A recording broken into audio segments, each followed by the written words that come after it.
Kalau yang 11 itu nama-nama yang sudah kita verifikasi bekerja sama dengan kepolisian. Jadi kalau namanya sudah jelas, kita langsung nonaktifkan. Kemudian nanti ketika surat penahanannya sudah keluar resmi, kita berhentikan sementara dari PNS. Itu sampai saat ini nama yang kita terima ada 11. Namun demikian kemungkinan juga akan terus ada penambahan sesuai dengan yang sudah ditahan oleh kepolisian. Jadi ini bukan pengamatan internal, ini adalah data-data dari kepolisian yang sudah kita verifikasi ke depan. Nama-nama itu di kepolisian, Mbak, kita nggak bisa buka karena statusnya semuanya pemeriksaan mereka ada di kepolisian. Kalau jabatannya akan memegang posisi strategis misalnya eselon 1 atau eselon 2 gitu? Setahu saya tidak, namun demikian yang mengetahui persis jabatan-jabatannya juga ada di kepolisian, namun setahu saya tidak ada eselon 1. Berarti ada proyeksi perluasan ya, Mbak?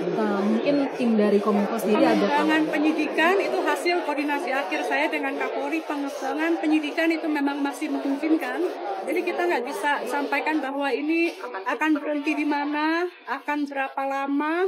Intinya ini kita harus siap dengan berapa dampak besarnya skala ini di dalam kementerian kami, berapa lama yang diperlukan. Intinya kami harus siap saja karena sampai saat ini juga kita tidak tahu ini akan seluas dan sejauh mana. Saat belusukan ke Pasar Kahayan, Wapres Gibran terlihat membagikan susu dan bahan pokok.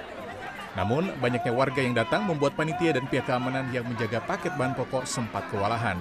Sebagian warga terjepit akibat berdesakan dan saling dorong. Bahkan, anak-anak menangis akibat terlepas dari ibunya di tengah kerumunan.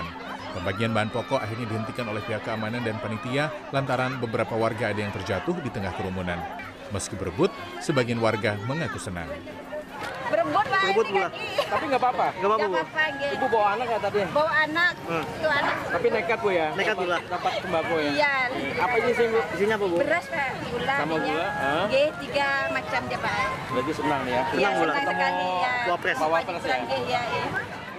Tugas Wapres itu ya di ranah konsepsi, ngasih arahan ke menteri-menteri, mikir soal pendidikan, kesejahteraan guru, atau gimana caranya supaya deflasi yang 5 bulan berturut-turut ini bisa diatasi, meningkatin daya beli masyarakat, gimana majuin ekonomi tanpa harus ngerusak alam, dan lain-lain. Kasihlah menteri-menteri itu gambaran, arahan, biar mereka yang mikir pola, implementasinya kayak gimana. Mereka kan juga punya bawahan. Oke kan kemarin aja yang dari speech pertama presiden tuh banyak. Ada kemiskinan, pendidikan, pemberantasan KKN, sampai kemerdekaan Palestina. Nah itu teh kumah, bukan malah belusukan ke gorong-gorong misalkan, atau lihat pembangunan di lapangan kayak gimana, atau misalkan bagi-bagi makanan gratis ke sekolah. Itu bukan tugas dia. Yang kayak gitu nggak usah dikagumi, nggak usah dipuji-puji. Itu tuh nggak ada artinya sama sekali.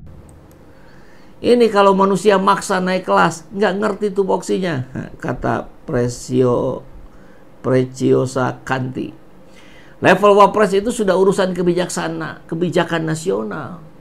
Perpindahan dari bapakmu ke pemerintah sekarang belum ada 1 tahun, harga cabai juga masih sama. Ngapain belusukan? Belum kalau sudah selesai akan ada ribut antar pedagang karena pisaunya ketuker-tuker. Ribet. Sana belusukan ke universitas, katanya anak muda. Kita tunggu, kita tagih, ayo. Datangi UI, datangi ITB, datangi Unpad, datangi Unisba, datangi kampus-kampus lain. Tapi datangnya natural ya, jangan disutang setting. Nanti mahasiswanya disiapkan, dibayar, pura-pura jadi mahasiswa, pura-pura nanya. Sudah capek lah kita kayak begitu ya. Ini dari kabar yang lain sama ya, tadi di Kompas, ini Tribun. Gibran belusukan ke Pasar Kahayan, Palangkaraya, Kalimantan Tengah. Pisau pedagang ikut disita. Kemarin bagi-bagi susu, setelah Gibrannya keluar, ricuh. Dempet-dempetan, sedek-sedekan, ada yang keinjak. Ini belum apa-apa, ini sudah menunjukkan kemudaratan adanya Gibran sebagai Wapres. Jadi mohon segera diperiksa. Bukan kita ingin diganti, ya, diganti itu konsekuensi logis. Yang wajarnya apa? Ya periksa dulu. Ada indikasi kuat pemilik akun Fufufafa itu adalah Gibran, periksa. Ada indikasi dugaan korupsi keluarga Mulyono, periksa. Ada indikasi nepotisme, gratifikasi dan seterusnya, periksa. Periksa saja dulu. Kan bisa kan? Yuk, bisa yuk. Petugas ya. Dan tentu selain Gibran, selain kabar Gibran, kita tidak boleh sedikit pun terlewat dari perkembangan kasus judi online-nya Budi Ari. Bukan judi online punya Budi Ari, tapi kedekatan judol dengan Budi Ari begitu kental ya. Karena sinyalemen Budi Ari terlibat juga ada, harusnya juga diperiksa. Karena kita lihat ini ngeri nih. Pegawai Komdigi yang ditangkap kasus judi online sempat mencoba kelabui PPATK soal nomor rekening. Jadi mereka ini sudah ditangkap. Sudah berapa hari. Didalami kan tentang kemana uang ini mengalir segala macam. Berusaha mengelabui. Tidak memberikan seluruh nomor rekeningnya. Hanya sebagian saja. Jadi mereka jelas-jelas tidak ada perasaan atau keinginan untuk bertobat. Jadi habisi saja. Kalau ada keinginan bertobat, dia keluarkan saja semua. Wah, ini godaan uang ini luar biasa. Walaupun sudah ditangkap masih mau nipu. Brengsek banget kau. Pegawai Kementerian Komunikasi dan Digital Komdigi yang ditangkap terkait kasus dugaan penyalahgunaan wewenang memblokir situs judi online sempat mencoba mengelabui pusat pelaporan dan analisis transaksi keuangan. Kepala PPATK Ivan Yustiavandana mengungkapkan hal itu dilakukan mereka dengan cara melaporkan rekening yang berbeda dari milik kelompoknya.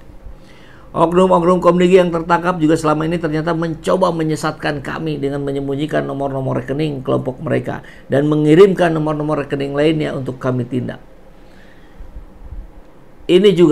Ia juga menilai kemungkinan mantan Menteri Komunikasi dan Informatika Budi Ari juga sempat terkecoh oleh ulah mereka. Sempat terkecoh atau bagian nih. Sumber, meski demikian PPATK kata ia menggunakan berbagai sumber informasi sehingga mayoritas rekening terkait situs judi online yang dibina para pegawai Komdigi yang pengkhianat bangsa itu dapat diblokir. Alhamdulillah. Tapi jangan dulu percaya. Jangan-jangan yang disebut mayoritas itu sebenarnya minoritas. Kan mayoritas minoritas di kita ini jadi saru gitu. Ya kalau bicara istilah mayoritas minoritas, kan mayoritas ini yang paling besar. Tapi seringkali rezim memperlakukan yang mayoritas seperti minoritas, memperlakukan minoritas seperti mayoritas. Jadi ini juga jangan dulu percaya. Jangan-jangan mereka bilang mayoritas sebenarnya minoritas. Masih banyak rekening-rekening yang belum bisa diketahui oleh petugas. Intinya mereka juga coba mengelabui kami dengan menutup informasi. Jadi 11 orang pegawai Komdigi ini luar biasa brengseknya. Tapi di atas mereka yang melakukan pembiaran jauh lebih berbahaya lagi, lebih mengerikan lagi. Kan begitu ya. Oke. Pembukaan MTQ nggak ngasih sambutan. Pidato di depan pimpinan daerah pakai monitor. Coba lihat dengan seksama. Ya ini sudah jelas lah. Ada perbedaan gaya antara Jokowi dan Gibran. Tapi ya polanya mirip gitu. Jokowi selalu teks baca kertas, Gibran pakai teleprompter. Aduh.